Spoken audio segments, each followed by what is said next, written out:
ఈ నెల 4న తెలంగాణ కేబినెట్ సమావేశం కాబోతుంది. ఈ భేటీలో రాష్ట్ర బడ్జెట్ సమావేశాలపై మంత్రివర్గం చర్చించనుంది. ఈ నెల 8 నుంచి తెలంగాణ అసెంబ్లీ బడ్జెట్ సమావేశాలు ప్రారంభం కానున్నాయి. గవర్నర్ ప్రసంగంతో ఉభయ సభలు మొదలు కానున్నాయి. 9న గవర్నర్ ప్రసంగంపై ధన్యవాద తీర్మానం ఉండనుంది. 10వ తేదీన ఓట్ ఆన్ అకౌంట్ బడ్జెట్ ప్రవేశపెట్టనుంది సర్కార్. ఈసారి 5 రోజుల పాటు సమావేశాలు నిర్వహించాలనే యోచనలో ప్రభుత్వం ఉన్నట్లు తెలుస్తోంది.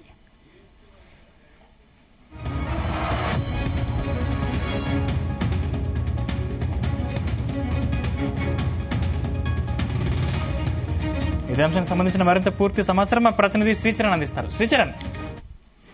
సందీప్, ఈ నెల 4వ తేదీ ఆదివారం రోజు తెలంగాణ కేబినెట్ సమావేశం కానుంది. అయితే ప్రధానంగా ఇప్పుడు బడ్జెట్ రూపకల్పనతో పాటు అలాగే అసెంబ్లీ 8వ తేదీ నుండి తెలంగాణ అసెంబ్లీ బడ్జెట్ సమావేశాలు కూడా ప్రారంభం కానున్నాయి.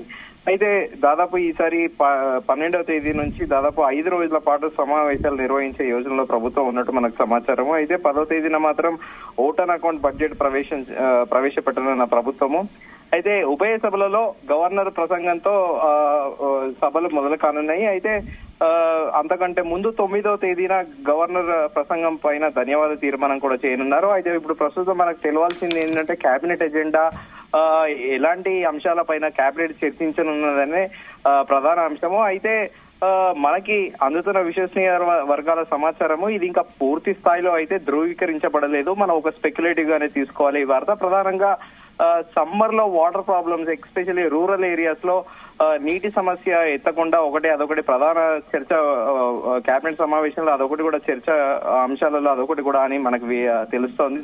అలాగే దానితో పాటు ఎక్సైజ్ డిపార్ట్మెంట్ లో డిస్టిల్లర్లకి దాదాపు 1000 కోట్ల రూపాయలు బకాయిలు ఉన్నట్టు. అయితే ఇప్పుడు ఆ ఎక్సైజ్ శాఖకి సంబంధించి ఆ డిస్టిల్లర్ లో ఎవరైతే ఉన్నారో కొన్ని మ్యానుఫ్యాక్చరింగ్ కంపెనీస్ కూడా ప్రస్తుతం ఏంటంటే స్టాక్ అనేది ఆపేశారనేది కూడా ఒకటి స్పెక్యులేటివ్ గా వార్త నడుస్తోంది. అయితే 2 రోజుల కిందట ప్రభుత్వం కొత్తగా ఎలైట్ బార్లకు అనుమతినిస్తూ ప్రభుత్వం ఒక నిర్ణయం అయితే తీసుకుంది.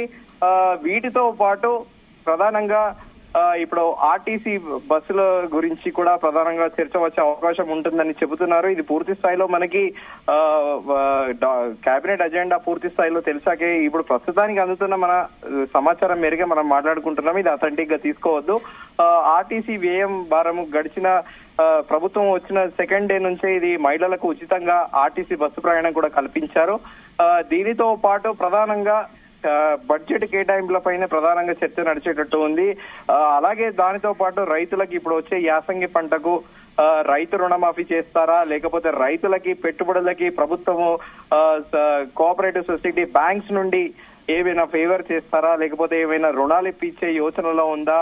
అయితే గడిచిన కొద్ది రోజుల కిందట మాత్రం సచివాలయంలో ఆర్థిక శాఖ మంత్రి అగ్రికల్చర్ మినిస్టర్ తుమ్మల నాగేశ్వరరావు అయితే ఎట్టి పరిస్థితుల్లోనూ బ్యాంక్ రుణ ఎగవేతదారులను రికవరీ చేయాలి అని చెప్పేసి డిస్ట్రిక్ట్ కోఆపరేటివ్ బ్యాంక్స్ కి ఆదేశించిన నేపథ్యంలో ఇప్పుడు మరి రైతుల పైన ఎలాంటి చర్చ చేస్తారు, వాళ్ళ పంటలకు పెట్టుబడి రూపేణా ఏమైనా బ్యాంక్ గ్యారెంటీల ద్వారా ప్రభుత్వం సహాయం అందిస్తుందా అనేది ఒక అంశం క్వశ్చన్ మార్క్ గా ఉంది. అలాగే దానితో పాటు రాటిఫికేషన్స్ ఏమైనా ఉన్నాయా, గత ప్రభుత్వం చేసిన తీర్మానాలలో కొత్తగా రాటిఫికేషన్స్ ఏమైనా చేస్తుందా, లేకపోతే కొత్త ఏమైనా పథకం గీట ప్రవేశపెట్టబోతుందా?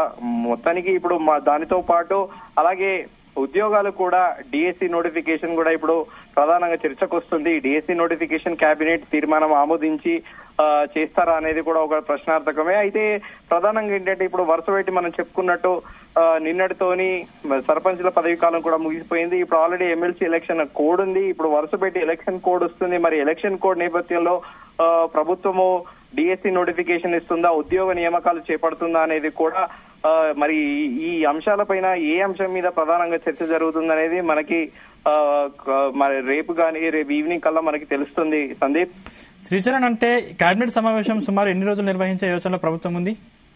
కేబినెట్ సమావేశం సర్వసాధారణంగా 2 నుంచి 3 గంటలు మాత్రమే కేబినెట్ సమావేశం ఉంటుంది. ఒకవేళ సుదీర్ఘంగా గత ప్రభుత్వంలో అప్పటి ముఖ్యమంత్రి కేసీఆర్ మాత్రం చాలా సుదీర్ఘంగా కేబినెట్ సమావేశాన్ని నిర్వహించేవారు. సాధారణంగా మధ్యాహ్నం 2 గంటల నుండి దాదాపు రాత్రి 11 గంటల వరకు, కొన్నిసార్లు దాదాపు 12 గంటల వరకు కూడా ఆయన కేబినెట్ సమావేశం నిర్వహించేవారు. ప్రధానంగా ఆయన తరువుగా పూర్తి స్థాయిలో చిన్న అంశాల నుండి అన్ని అంశాలు కూడా పూర్తి స్థాయిలో ఆయన సమావేశం నిర్వహించి సదరు కన్సర్న్ డిపార్ట్మెంట్ హెచ్ఓడీలతో పాటు అవసరమైతే కలెక్టర్లతోని కూడా ఆయన ఫీడ్బ్యాక్ తీసుకొని అలా సుదీర్ఘంగా ఆయన నిర్వహించేవారు. ప్రస్తుతం ఉన్న కేబినెట్ ఇప్పుడు ప్రస్తుతం ముఖ్యమంత్రి రేవంత్ రెడ్డి అయితే 2-3 గంటల్లోనే క్లోజ్ చేస్తున్నారు. మరి ఆదివారం సెలవు కావడంతో రాజకీయ విశ్లేషకులు ఒక ఫన్నీగా ఏమంటున్నారంటే గత ప్రభుత్వం లాగే ఈ ముఖ్యమంత్రి కూడా ఆదివారమే కేబినెట్ సమావేశం నిర్వహిస్తున్నారన్న అంటున్నారు. అలాగే ఇంకొంతమంది ప్రజాపాలన కాబట్టి వారంతో పని లేదు, 24 గంటలే పనిచేసి కష్టపడే వ్యక్తిత్వం గల ముఖ్యమంత్రి అని అంటున్నారు. మరి చూడాలి ఈ వచ్చే కేబినెట్ ఎంతసేపు సమావేశం అవుతుంది, ఎలాంటి నిర్ణయాలు తీసుకుంటుంది, ఎలాంటి నోటిఫికేషన్స్ ఇస్తుంది అనేది మనకి రేపటికల్లా సమాచారం అందుతుంది. Sandeep, right, thank you Sricharan.